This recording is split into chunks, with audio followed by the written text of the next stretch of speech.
네, 안녕하세요. 세 번째 강의입니다. 이번 섹션에서 테마가 이제 속도의 기초이기 때문에 속도에 대해서 가장 기초가 되는 타이밍과 스페이싱에 대해서 지난 시간에 한번 알아봤는데요. 타이밍과 스페이싱이라는 것은 결국 지금부터 끝까지 모든 강의를 해드림에 있어서 당연히 통용되는 부분이고 애니메이션이라는 주제 자체가 타이밍과 스페이싱을 기반으로 하고 있기 때문에 타이밍과 스페이싱이 제로라면 그거는 애니메이션이 아니라 일러스트레이션이 되겠죠. 그렇기 때문에 타이밍과 스페이싱의 개념에 대해서는 확실하게 숙지를 해두는 게 중요하고요. 이번 시간에서는 완급 조절이라는 어떻게 보면 타이밍과 스페이싱을 사용한 그 다음에 개념이라고 할 수 있는 응용 개념이라고 할 수 있는 부분에 대해서 같이 한번 이제 다른 팁들과 함께 알아보도록 하겠습니다. 예제에 대해서는요, 이런 식의 가까이 다가오는 물체에 대한 예제를 한번 살펴볼 건데요. 이걸 하기 전에 이해하셔야 될 부분들이 여러 가지 있기 때문에 구도에 대해서 한번 같이 이해를 해보도록 하겠습니다. 사실 그림에 대해서 어느 정도 베이스가 있으신 분들 또는 뭐 이미 애니메이션이나 미술 계열에서 일을 하고 계신 분들 등은 당연히 뭐 구도에 대해서는 제가 따로 설명해 드릴 부분이 없을 것 같기는 한데요. 다만 이 구도라는 게 애니메이션이라는 것에 적용되기 시작했을 때 전에 말씀드렸던 타이밍과 스페이싱에 적용을 해서 이해를 하실 때 작은 팁으로도 이렇게 이런 원리로 되는 거구나 라는 거를 이해하실 수도 있기 때문에 짚고 넘어가는 게 정말 중요한 것 같았습니다. 예를 들어서 아까 보여드렸던 그런 예제, 이런 앞으로 다가오는 듯한 애니메이션의 예제를 보여드렸는데 그거를 생각을 하실 때 저런 구도, 소실점 같은 구도의 개념을 버리고 일단은 마치 이제 드론이나 헬기 아니면 완전히 위에서 바라본 것처럼 생각을 먼저 하실 필요가 있습니다. 그게 이제 연출이라는 어떤 카메라를 생각하는 부분에 있어서 굉장히 중요한 안목인데요. 카메라를 저는 이런 식으로 표현을 하겠습니다. 이제 카메라의 통부, 이 카메라의 앞부분, 그렇게 하면 카메라 이렇게 앞이 비치게 되겠죠. 그리고 저는 지금 완전히 하늘에서 바닥을 위에서부터 바라보고 있는 상황입니다. 그리고 어떤 물체가 여기서 멀리서 이 카메라 바로 앞에까지 이렇게 움직였을 때 어떤 식으로 나타날까 라는 생각을 위에서 바라본 시점으로 한번 해주시고 이런 식으로 땅에 이런 그리드가 있을 때 그 그리드 속에서 어떤 식으로 움직이냐라는 식으로 생각을 할 때 훨씬 더 쉽게 이해할 수가 있습니다. 이 그리드를 제가 좀 더 깨끗하게 나눠볼게요. 각도를 바꿔서 예를 들면 이런 식으로 균일한 간격이라고 치고 이런 식으로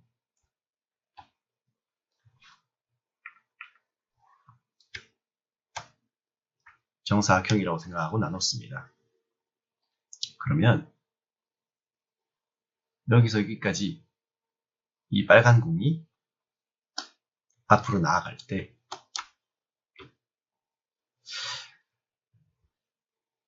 이 빨간 공이 이 균일한 속도로 앞으로 나아간다고 했을 때 이 한 블록을 지나치는 시간은 분명히 이 블록을 지나갈 때 시간과 이 블록을 지나갈 때 시간과 이 블록을 지나갈 때 시간과 마지막 블록을 지나갈 때의 시간, 이 네 개의 시간이 다 같겠죠.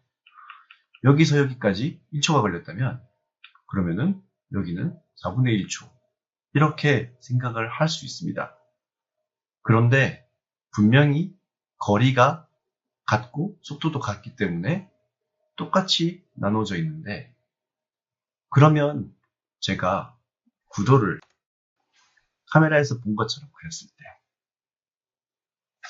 이렇게 대각선을 사용하지 않을게요. 일단 설명해 드리는 거니까. 이렇게 소실점을 생각을 해서 바닥에 제가 아까 그렸던 그런 네모난 블록을 그린다고 했으면 분명히 아까와는 다른 그림이 되겠죠. 왜냐하면 가까이 있는 게 더 커지니까요. 그게 이제 구도의 기본 원리이고 소실점의 기본 원리니까요. 그러면 분명히 이 거리와 이 거리는 현실에서는 위에서 봤을 때는 같은 거리인데, 그런데 제 그림에서는 다른 길이죠.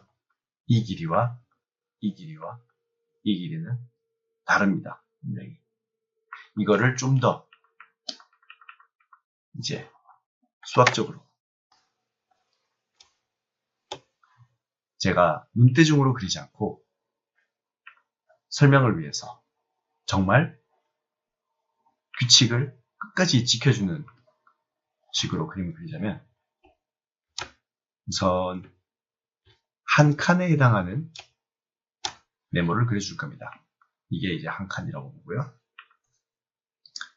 이게 한 칸이라고 보고, 여기서 뭐 아시는 분들은 이미 아시겠지만 강의를 더 따라오시는 분들의 레벨이 다 다르기 때문에 여기서 똑같은 이제 이걸 현실이라고 생각하고 제가 치팅을 하는 게 아니라 이 네모와 똑같은 길이의 네모를 여기다가 복사를 하고 싶을 때 어떤 식으로 할 수가 있느냐.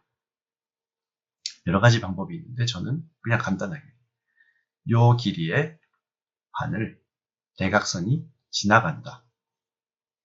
대각선이 지나간다. 그렇죠?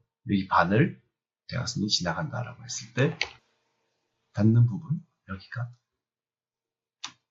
똑같은 모양입니다. 똑같은 길이의 물체는 구도에서 이렇게 나누어지게 됩니다.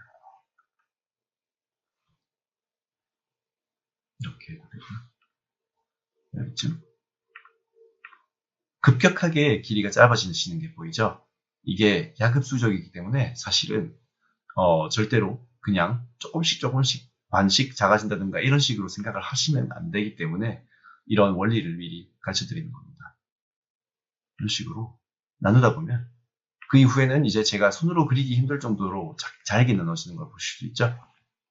이런 식으로 구도에 의한 거리의 이 크기의 차이는 급격하게 변하기 때문에, 그렇다면 균일한 속도로 다가오는 어떤 물체는 그 속도, 스페이싱, 자, 스페이싱이 급격하게 변화하겠죠. 이 원리를 이제부터 사용을 할 겁니다.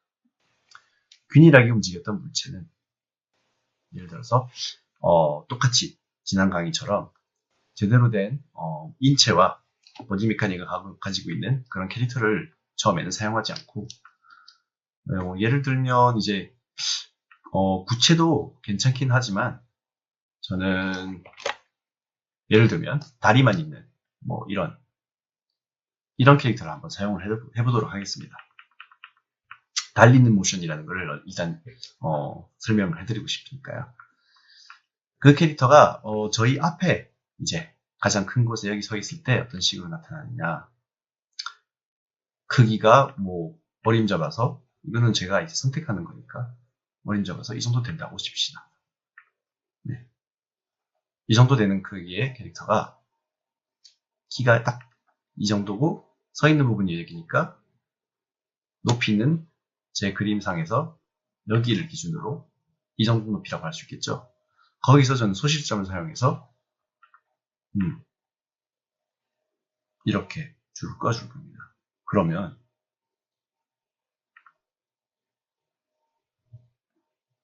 이 면이 보이시죠?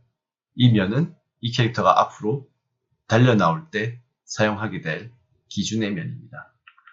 이 면이 밑에 바닥에 그려놨던 면과 똑같이 닿는 부분을 사용해 주시면 똑같이 나눌 수가 있습니다. 그림자 봐서 이 부분은 이제 저희가 눈으로 이해하기 힘든 부분이니까 그런 부분에 대해서 막 너무 자세하게 똑같이 픽셀 단위로 나누려고 하는 노력보다는 이 전체적인 원리를 이해하시는 게 더 중요합니다. 캐릭터를 그려버렸는데 다른 레이어에 한 걸 그렸네요. 리턴은 지워버리고 이걸 지우개 모드로 사용할 수도 있으니까요. 자, 다시 선 그리기로 와서 이 기준도 그대로 놔두고 사용을 하겠습니다. 네, 조명도를 조금 줄여주고 자, 이런 거리에 대한 기준점이 생겼죠? 그러면은 똑같은 속도로 달려오는 캐릭터를 어떤 타이밍과 스페이싱을 사용해서 표현을 하면 될까요? 사실 대부분이 이해를 하셨을 것 같은데 너무 간단하죠? 여기 있던 캐릭터가 예를 들어서 4프레임 후에 그 다음 칸으로 나아간다면 그러면 그 4프레임 후에는 또 다음 칸으로 나아가겠죠? 4프레임 후에는 또 다음 칸에 한 칸씩만 이동을 해주면 됩니다. 너무 간단합니다. 이동했어요.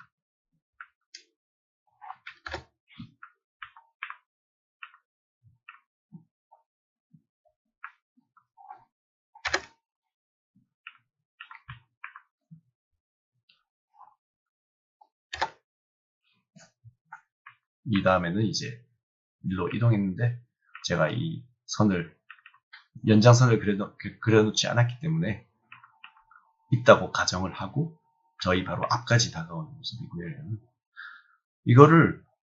이것만 간단하게 플레이를 해도 분명히 가속을 받지 않고 균일한 속도로 저희에게 다가오는 그런 완급 조절이 완성이 됐죠. 이거를 어떻게 달리는 모션에 활용하느냐는 더 간단합니다.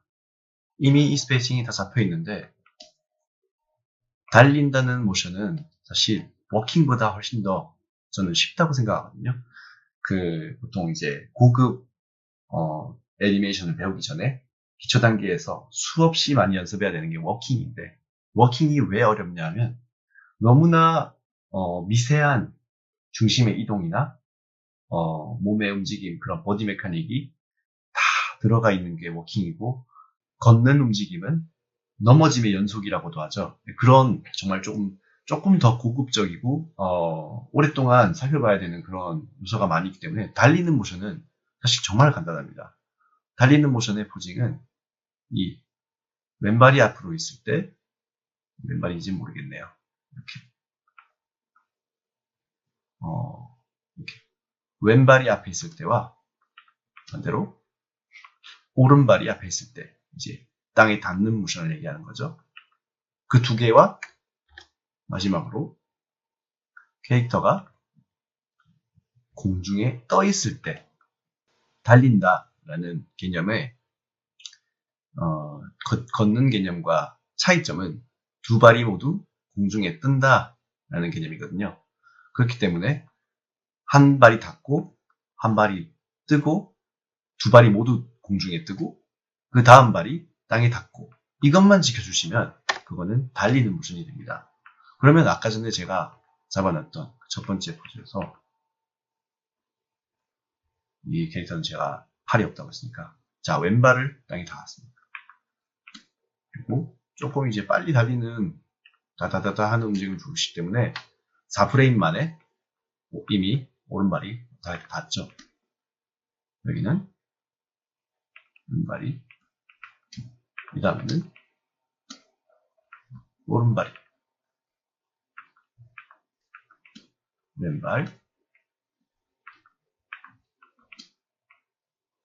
오른발, 왼발,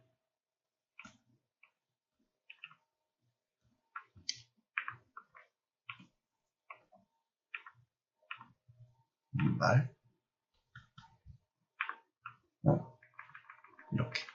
사실 달려가는 캐릭터는 조금 더 이제 이렇게 똑바로 서서 뛰어가는 그런 모션이 불가능한 건 아니지만 빨리 달리는 캐릭터의 경우 앞으로 치우쳐서 이렇게 그려주고 싶은 마음도 조금 들긴 하는데 그게 지금 중요한 게 아니니까 일단 아까 전에 그렸던 그림에서 다리만 바꾸는 그런 간단한 방법으로 달려가는 모션으로 바꿔버렸습니다. 여기서 제가 아까 말씀드렸던 것처럼 이것만으로는 그냥 발만 오른쪽 왼쪽 움직이는데 달린다는 느낌이 들지 않고 약간 어색하기 때문에 그 사이에 이제 인비트윈을 그릴 때 두 발이 모두 바닥에서 뜨고 몸도 살짝 그 위에 그 스페이싱이 약간 위로 떠 있는 그런 인비트윈을 넣어주시면, 그리고 또한 전에 말씀드렸던 것처럼 이 둘 사이의 거리를 눈대중으로나마 초록색이 더 가깝게 이런 식으로 그려주려는 노력도 중요하고요. 여기서 중간에 이렇게 딱 그려버리면 사실 저희가 이렇게 이런 나누기를 했던 의미가 사라지니까 이 거리와 이 거리 사이에 인비트윈을 넣을 때도 최대한 그냥 이렇게 대각선만 그어줘도 만나는 지점이 중간이죠. 분명히 거리의 중간은 아닙니다. 조금 더 이쪽에 가까워요. 그런 식으로 생각을 하면서 약간 위에 떠있는 두 다리가 공중에 떠있는 이런 식으로 좀 더 초록색이 좀 더 가깝게 오른발이 이렇게 뒤로 가고 왼발이 앞으로 나가려는 모션.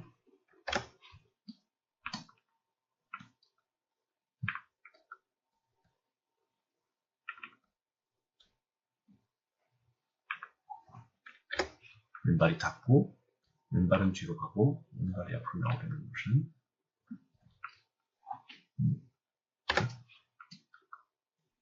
같이 초록색이 조금 더 가깝지만 좀 더 위에. 이게 이제 똑같이 제가 캐릭터를 했다면 이 선에 맞춰야 되는데 튀어나오신 게 보이시죠? 그게 이제 약간 위로 갔다는 것을 보여주기 위해서 이 튕기는 모션을 표현하기 위해서 분명히 이 선에 맞춰서 뛰고 있는데 살짝씩 튀어나주는 겁니다. 이런 식으로.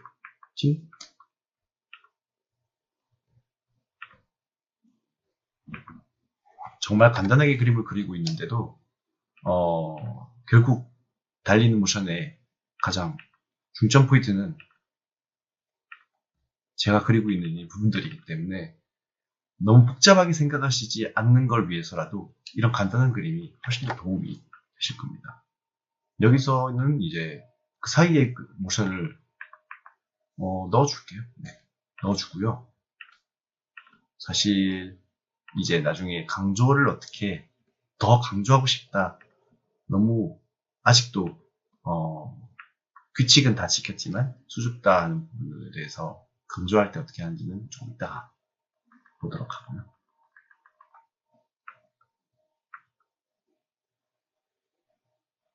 약간씩 톡톡톡 치면서 달려오는 모션이 완성됐죠.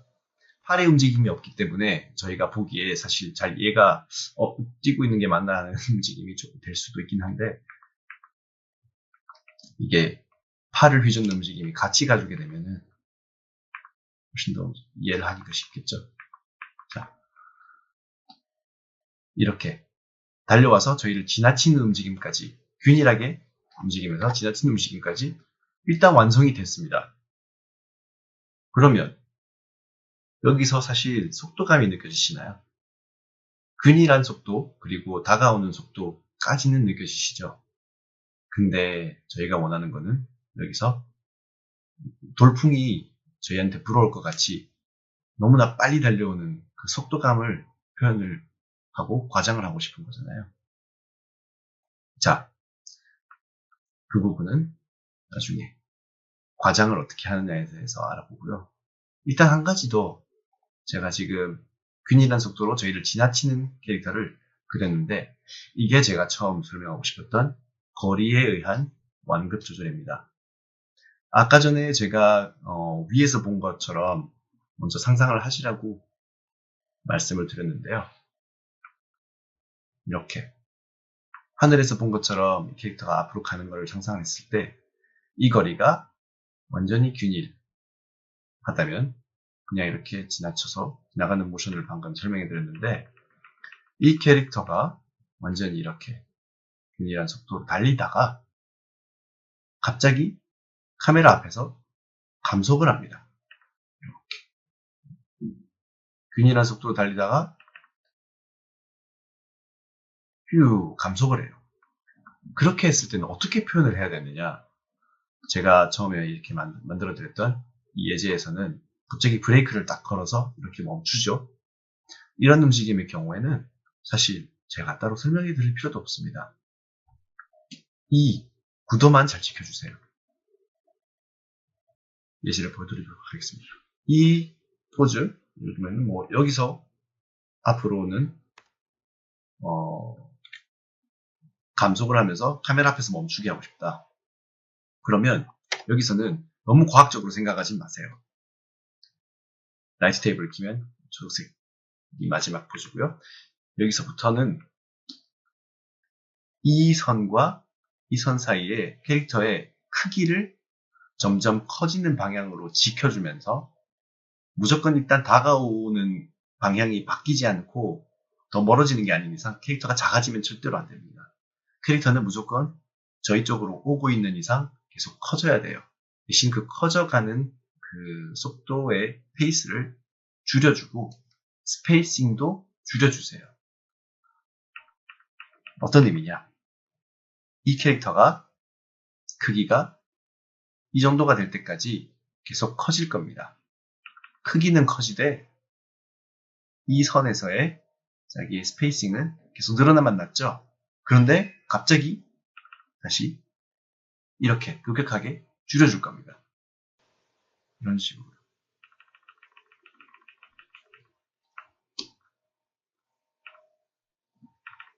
왼발을 예를 들면 뻗어서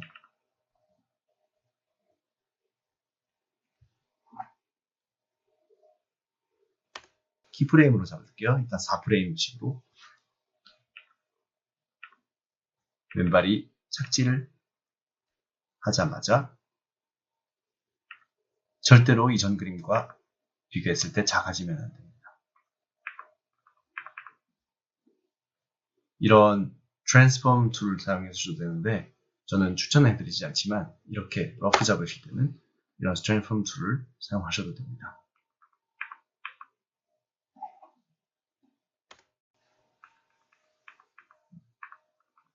자기가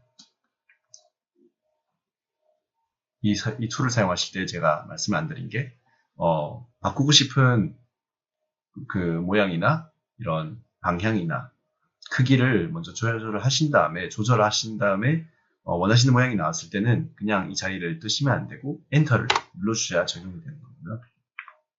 자, 크기는 커지되 페이싱이 여기서 여기까지 왔으니까 확 줄여줄 겁니다. 이 다음은 여기까지만 갈 거예요. 대신 이 캐릭터가 커져야 된다는 개념은 꼭 지켜주고요.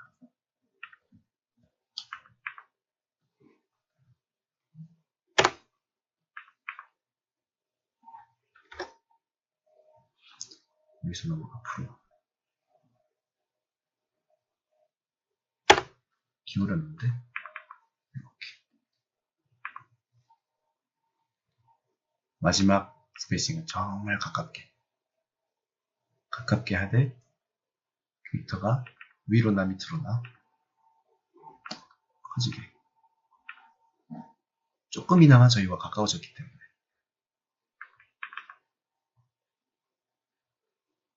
그 사이에 인비트를 또 넣어줄 거예요.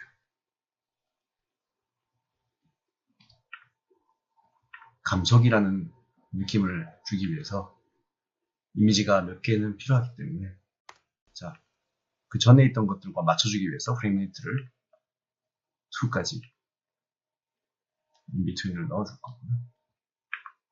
작지. 그리고 여기서는 이미 이제 캐릭터가 감속을 하고 있는 도중이고, 이렇게나 스페이싱이 작기 때문에 이 보라색과 검은색 사이에 공간이 거의 없게 느껴지시죠?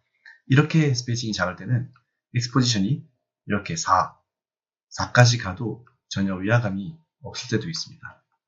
그래서 그냥 이대로 두도록 하고 플레이를 한번 해보겠습니다.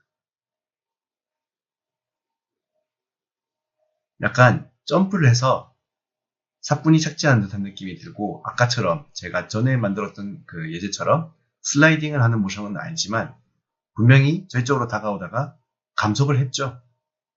이런 식으로 그 캐릭터의 동작에 따라서는 조금 다르게 느껴질 수 있지만 결국 감속을 한다, 그리고 우리 쪽으로 계속 다가오면서 감속을 했다라는 개념에 대해서는 두 가지가 결국 똑같습니다. 이거를 저는 그 전에 제가 보여드렸던 예제를 전 더 사용하고 싶은데요. 자, 이렇게 저희 옆을 지나치는 캐릭터를 이용을 해서 이거를 속도감이 느껴지기는 하는데 그냥 계속 달리고 있다라는 느낌만 들지 전혀 그 빠른 게 느껴지지 않는다. 거기서 이제 정말 제가 처음 이 주제의 제목을 잡았을 때 말씀드렸던 완급 조절이라는 게 여기서 나타나게 됩니다. 결국 이 틀은 잡았지만 이 틀이 과장이 덜 되어서 저희가 느끼기에 조금 지루한 거죠. 이걸 과장하는 방법은 그 전에 강의에 제가 말씀드렸던 타이밍과 스페이싱을 잡아서 과장을 해버리면 됩니다. 일단 타이밍이 가장 이런 과장의 조정을 하기에 제일 쉬운 도구이기 때문에 타이밍을 한번 쭉 잡아당겨서 조정을 해볼게요. 맨 처음에 있던 것들이 더 느리고 더 작은 스페이싱을 움직여야 되니까 타이밍을 확 늘려버릴게요. 8, 6, 4, 4, 4. 여기서부터는 갑자기 빨라지고 마지막에 와서는 모두 1로 바꿔버리겠습니다. 이것만 이렇게 해도 어떻게 달라질까요?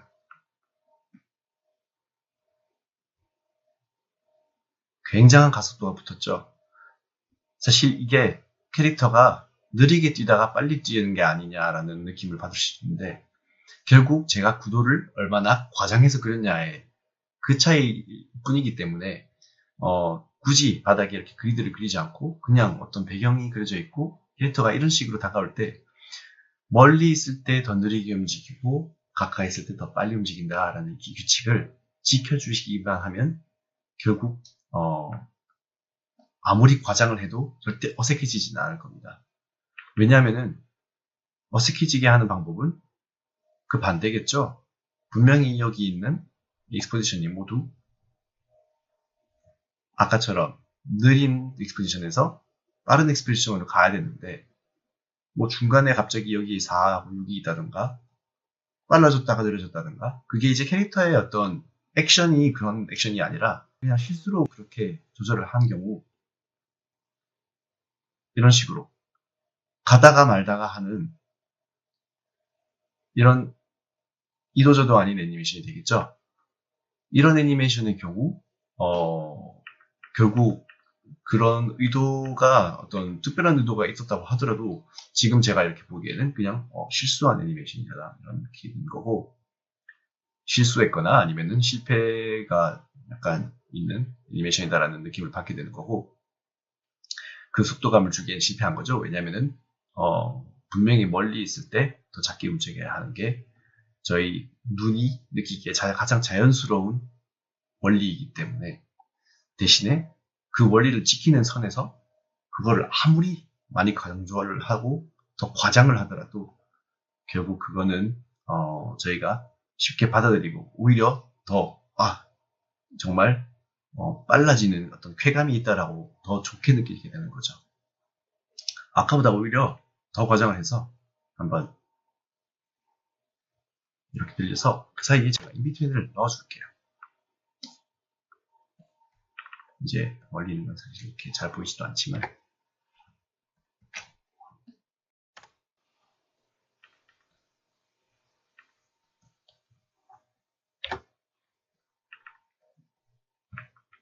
이런 부분 같은 경우에는 제가 이미 그 업다운 이렇게 달릴 때 위아래 위아래가 되는 그런 모션을 다 그려놨기 때문에 사실 인비트윈을 그리기가 조금 꺼려지긴 하는데, 최대한 그 업다운을 업은 그대로 두고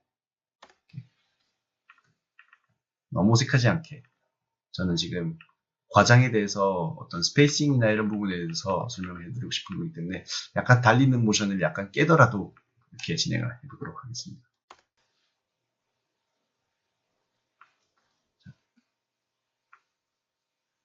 처음에 달리는 이 구간이 느려졌기 때문에 그 다음 구간이 더 빠르다라고 느끼는 굉장히 상대적인 그런 원리인데요. 결국 속도라는 게 너무나 상대적일 수밖에 없기 때문에 얼마나 느렸다가 빨라지고 얼마나 빨랐다가 다시 느려지느냐, 이 차이를 더 극명하게 갈라줌으로써 결국 우리가 느끼기에 더 시원하고 속도감 있는 애니메이션이 만들어질 수 있는 것 같습니다. 자, 그런데 이렇게 거리에 의해서 멀리서 이제 앞으로 뭔가가 다가올 때 구도에 의한 원급 조절이 어떤 식으로 이루어지는지 그 가장 간단한 예를 통해서 알아봤지만, 이것보다 분명히 더 복잡한 움직임도 존재하니까요. 그렇게 됐을 때, 이렇게 직선적인 움직임이 아니었을 때 어떻게 대응을 해야 되는지 하나의 다른 예를 더 들어드리면서 그거를 더 이해하기 쉽게 이렇게 응용하는 하나의 예를 들어드리고, 그 이외의 다른 모든 상황은 다 이 두 가지의 예를 통해서 응용할 수 있을 것 같습니다. 아까 전에 이렇게 그리드를 만들어 놓고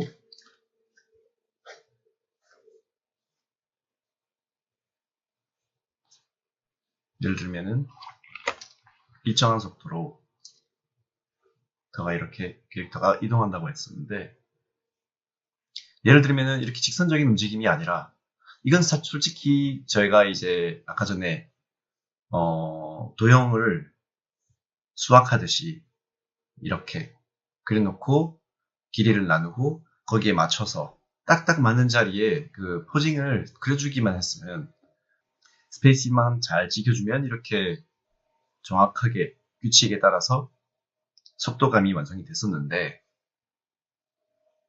이거를 예를 들어서 곡선으로 제가 움직이고 싶다고 가정을 해봅시다. 캐릭터가 직선으로 이렇게 카메라 오는 게 아니라 빙 돌아서, 또는 이렇게 S자를 그리면서 이런 식으로 다가온다고 했을 때 가속이나 그 궤적 자체가 많이 복잡해지죠. 근데 이게 복잡해지는 게 결국은 지켜줘야 될 룰이 몇 가지가 안 됩니다. 이런 부분에서 모든 게 수학적으로 완벽하게 맞아야 된다라기보다는 어떻게 해야 된다라는 것보다 어떻게 안 하는 게, 예를 들면은 어떤 꼭 지켜줘야 할 규칙을 어기지만 않으면 그 외에서는 어느 정도 자유도를 가져도, 예를 들어서 캐릭터가 여기 있는 것과 여기 있는 것과 여기 있는 것, 여기 있는 것, 그리고 이렇게 5개의 장소가 있다고 봅시다. 그러면 이 카메라에 대응해서 이 캐릭터의 크기는 여기가 가장 작고, 아마도 그 다음에 여기, 그래도 이게 이 점이 이 점보다는 가깝죠? 그러면 여기가 가장, 그 다음 가장 작고, 그 다음 여기, 그 다음 여기가 가장 크겠죠? 캐릭터가 아무리 이렇게 복잡하게 움직였어도 결국 이 캐릭터가 커지거나 작아지거나 하는 그 스케일 자체를 이 포즈의 순서대로 지켜줍니다. 지켜주시고, 아까 전에 이제 이런 식으로 레퍼런스를 만들어 놨잖아요. 그 공간에 맞춰서 대략적인 크기를 이 순서가 어질러지지 않는 선에서만 지켜주시면 그 감각은 우리가 눈으로 볼 때 이상해지거나 하지 않는다는 거죠. 이게 첫 번째 규칙이고, 또 한 가지 멀리 있는 게 가까이 있는 것보다 더 느리게 움직여야 된다, 더 스페이싱이 작다 하는 부분에 대해서 카메라가 여기 있어요.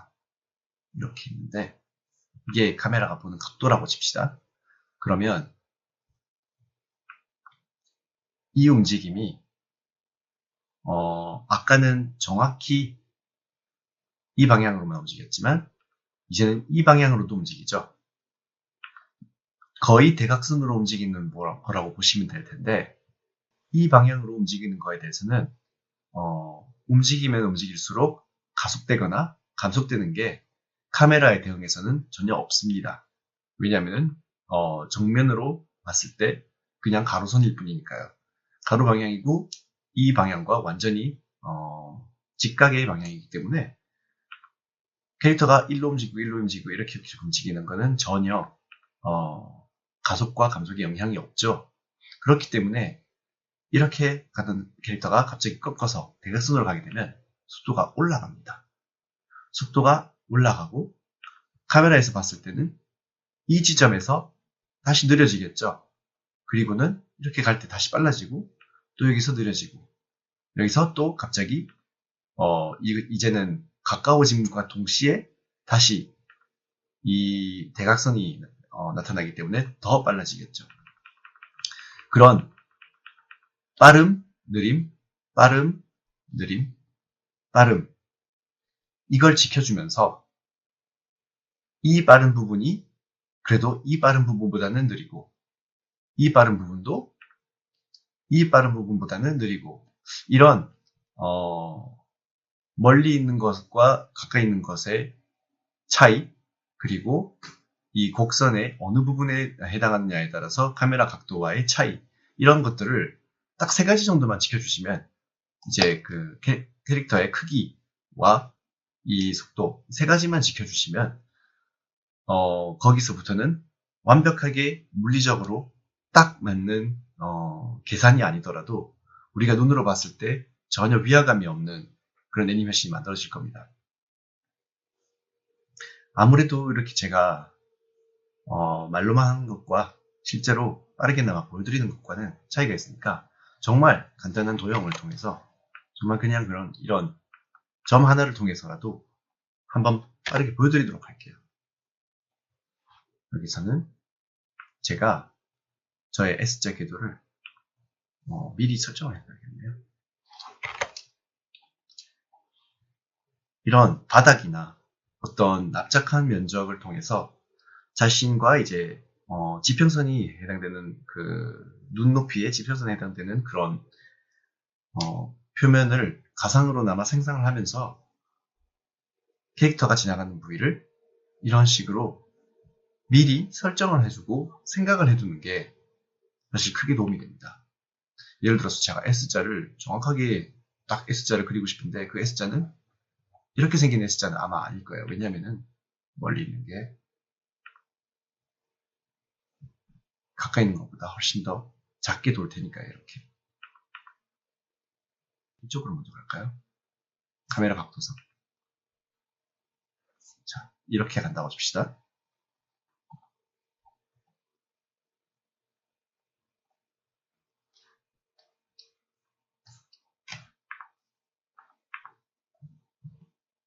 그리고는 정말 간단하게 4의 엑스포지션을 사용하면서 스페이싱만 사용해서 전에도 말씀드렸지만 이렇게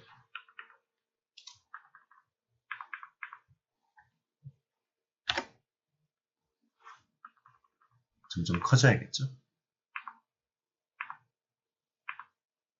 이런 것도 제가 생각을 하면서 해야 지켜줄 수가 있습니다. 생각을 안 하다 보면 위치만 생각하게 되고 크기를 생각 안 하게 되고 어쩔 수 없는 것 같아요. 결국 일러스트레이션을 그러니까 가만히 있는 움직이지 않는 그림을 그릴 때 개념은 애니메이션과는 달라질 수밖에 없는 게 애니메이션에는 이제 시간이라는 개념과 궤적이라는 개념, 과거와 현재, 미래를 다 생각해야 되기 때문에 그 하나의 그림이 예쁘다고 그 다음 그림과 그 이전 그림이 그것과 어떻게 어우러지는지는 보장을 할 수가 없는 거거든요. 그렇기 때문에 사실상 생각할 게 많다. 그거는 부정할 수가 없는데 그런 생각할 게 많은 것들을 미리미리 이제 익혀두면 나중에는 생각을 굳이 하지 않아도 자연스럽게 돼가는 이제 과정이 점점 스무스해지는 거죠.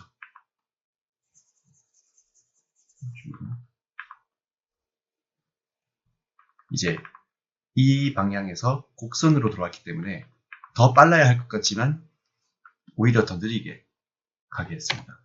그리고는 여기서 속도를 받아서 아예 카메라 쪽으로 확 가방을 주겠고요.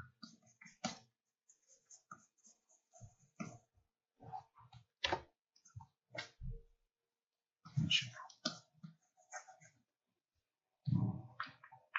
너무 면적이 커서 손으로 그리기는 좀 그렇네요.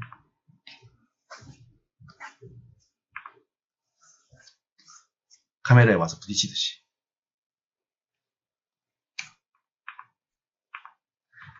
한번 보실까요?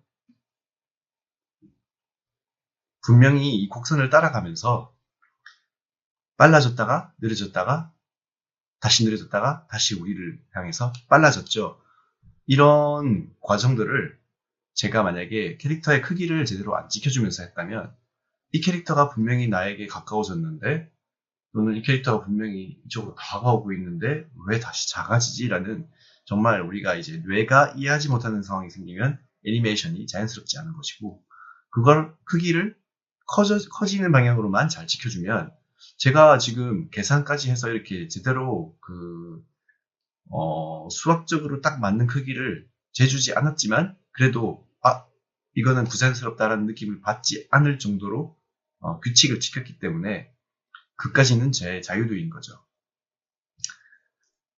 자, 이렇게 조금 더 다른 응용까지 곡선의 응용까지 하면서 그 완급 조절, 구도에 의한 거리에 의한 완급 조절과 그리고 이렇게 캐릭터가 자발적으로 또는 저항에 의해서 속도를 늦췄을 때의 그런 완급 조절 그리고 그걸 또 과장하는 방법 이런 거에 대해서 같이 한번 알아봤는데요.